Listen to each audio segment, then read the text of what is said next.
Kuba nzinyana ngoba ezinsukwini ezedluleyo bekuke kwadabuka futhi udlame lapha eHillbrow kulokuhlaselana, kodwa izinduna bese zike zakhuza, kuhanjiwe kwakhulunyiswana nezinduna zakwaZulu nezinduna ezimele abantu bakithi lapha ukuthi udaba lodlame lolukade soluphehleka kalugwenywe.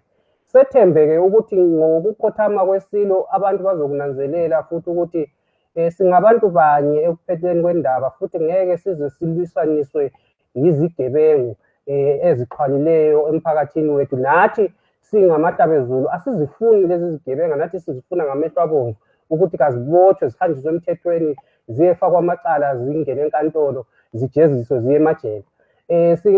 Siyakhuthaza kakhulu ukuthi ngalesi sikhathi abantu bazothe, bathobe, kudlule ukutshalwa kwenkosi, kuqhubeke impilo njengaphambili. Ubudlelwano bukaZulu nathi abamthwakazi nesizwe samahlabezulu jikelele nabantu baseZimbabwe sibekwazi ukuthi ubudlelwano lobu sizobuqhubekisa kanjani nesizwe sikaZulu.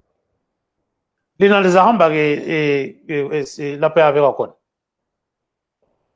Busasezinkulumo phela ngoba kuzomele kuhlala amakomiti. Lolu daba solwenzakale namhlanje.